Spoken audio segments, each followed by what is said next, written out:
China ने अक्टूबर के बीच में अपनी मिलिट्री लीडरशिप को परजिस करके बहुत पूरी दुनिया को हैरान कर दिया। चाइनीज लीडरशिप ने 9 सीनियर मिलिट्री अफसरान को कम्युनिस्ट पार्टी से और पीपल्स लिबरेशन आर्मी से निकाल दिया और उन पे करप्शन चार्जेस आयद कर दिए। उनके अंदर जनरल ही वीदोंग शामिल हैं जो कि चाइना की फौज के नंबर 2 पोजीशन पे हैं, और एडमिरल मिया हुआ है शामिल हैं जो कि चाइनीज नेवी के सबसे अहम पॉलिटिकल कमिसार हैं। उनकी डिफेंस मिनिस्ट्री ने चाइना की डिफेंस मिनिस्ट्री ने अनाउंस किया है कि इन लोगों ने पार्टी की डिसिप्लिन को बहुत सीरियसली वायलेट किया है और ग्रेव ड्यूटी रिलेटेड जुर्म इनके अंदर से पाए गए हैं, जिनमें ज्यादातर बड़ी अमाउंट पे पैसे का पे गबन करना है। ये कोई छोटा मिलिट्री क्रैकडाउन नहीं है। चाइना की तारीख में कल्चरल रेवोल्यूशन जो कि चाइना की फाउंडिंग रेवोल्यूशन थी, उसके बाद ये सबसे बड़ी मिलिट्री पर्ज है और ये रीशेप कर रही है चाइनीज फौज को, इसलिए इसको समझना बहुत जरूरी है। चाइना के ऑफिशियल स्टेटमेंट इनके बारे में हमें कुछ और बताती है और हम समझने की कोशिश करेंगे कि हुआ क्या ये जब जनरल सैक हुए। मिनिस्ट्री ने जनरल ही विदोंग जो कि 68 साल के हैं उन्हें सिंगल आउट किया है कि उन्होंने एक्सट्रीमली सीरियस ऑफेंसेस कमिट किए हैं, और क्योंकि पब्लिक में मार्च से हमें नजर नहीं आ रहे थे तो बहुत से रूमर्स इसके गिर्द जमा हो गए। क्योंकि ये एक आम ऑफिसर नहीं है, ये चाइना की पुलिट ब्यूरो जो कि उनकी सबसे हाईएस्ट डिसीजन मेकिंग बॉडी है, जिसमें सिर्फ 24 लोग बैठते हैं, उसके मेंबर हैं और एक करीबी एलाय प्रेसिडेंट शी जिनपिंग के नजर आते हैं। इनका डाउनफॉल बहुत पॉलिटिकली अहम इवेंट है चाइना की तारीख में। ऑफिशियल्स ने अक्यूज किया है कि जनरल ही और मियाओ हुआ ने करप्शन बहुत बड़े स्केल पे की है, जो कि चाइनीज फौज के लिए एक्सट्रीमली डेट्रीमेंटल कॉन्सिक्वेंसेस ला सकते हैं, और ये वक्त भी क्रिटिकल है।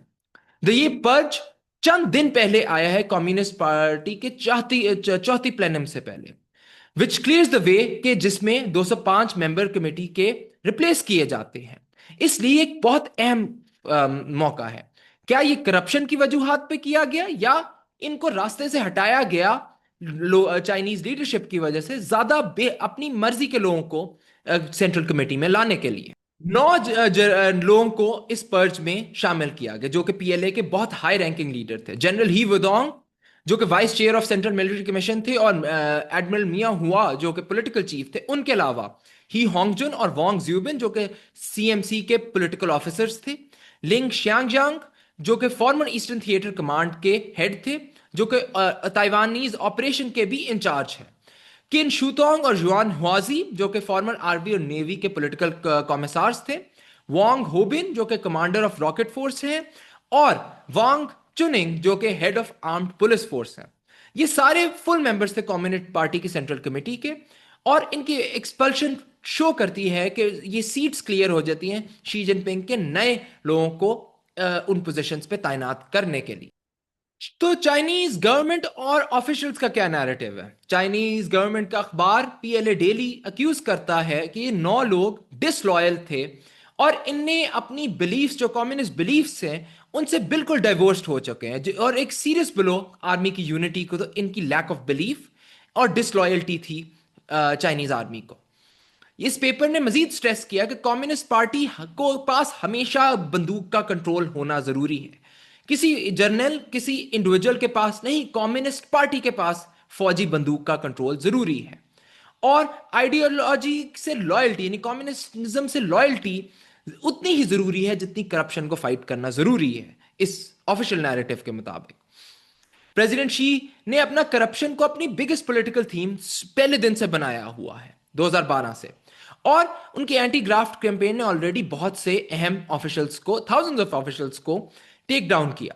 लेकिन ये मूव एक और लेवल पे है क्योंकि ये चाइनीज मिलिट्री कमांड के कोर में जाके की गई है। माहिरीन इस सिचुएशन के बारे में क्या समझते हैं? नील थॉमस जो कि एशिया सोसाइटी के हैं, उनने एसोसिएट प्रेस को बताया कि सिर्फ ग्राफ्ट के बारे में नहीं है, ये लॉयल्टी के बारे में है। वेंती संघ ऑफ अटलांटिक काउंसिल ने एग्री किया। उनने कहा शी ने अपने घर को साफ करना शुरू कर दिया कम्युनिस्ट पार्टी की लीडरशिप मीटिंग से पहले, और काफी सीएमसी सीट्स को खाली मार्च से किया जा रहा है ताकि प्रेसिडेंट शी जिनपिंग उनको अपने ट्रस्टेड लॉयलिस्ट के साथ फिल करें। कुछ एक्सपर्ट्स ये भी कहते हैं कि सो मेनी सीनियर ऑफिसर्स को निकालना पीएलए की कोहेजन और रेडीनेस को वीक करता है। और उसके साथ साथ दूसरे नोट करते हैं कि पर्ज में सिस्टम को क्लीन और ओबीडियंट बनाने का रीजन है, और it might become more cautious and brittle. इसकी वजह से कमजोर हो सकती है चाइनीज फौज की अडेप्टेबिलिटी। इसके अलावा यह भी समझने की चीज है कि इसके साथ साथ China challenges Taiwan, South China Sea में और US led Indo Pacific alliance से फेस कर रहा है। तो क्या फौज के अंदर ये कमजोरी डालना क्या सही फैसला था या नहीं? ये भी एक अहम सवाल है इसके हवाले से। इस सारी चीज को जब हम जमा करते हैं तो इन 9 जनरल्स का रिमूवल एक बहुत ड्रामेटिक पॉलिटिकल इवेंट है चाइना की रिसेंट तारीख का, क्योंकि माओ जेडोंग के बाद शी जिनपिंग ने पहले वो बंदे हैं जिन्हें इस लेवल पे मिलिट्री के अंदर पर्जेस की हैं। ऑफिशियली तो एंटी करप्शन ड्राइव है, लेकिन इसके नीचे एक और अहम मैसेज प्रेसिडेंट शी जिनपिंग अपने लोगों को दे रहे हैं। उनको लॉयल्टी, डिसिप्लिन और कंट्रोल सबसे अहम है बाकी चीजों के मुकाबले में। और ये पर्च लाइकली कंटेन सेंट्रलाइज करती है प्रेसिडेंट शी जिनपिंग की ताकत को और भी ज्यादा अगले साल के की स्ट्रेटेजिक प्लानिंग सेशन से पहले। क्या ये चाइनीज फौज को मजबूत करते हैं, ये कमजोर करती हैं? ये समथिंग दुनिया बहुत करीब से देख रही होगी, और जनरल शी जिनपिंग भी लाजमी तौर पे अपनी फौज को कमजोर नहीं करना चाहते होंगे। तो ये चीज रिजल्ट्स ही आगे बताएंगे कि क्या चाइनीज फौज इससे मजबूत हुई है या कमजोर हुई है।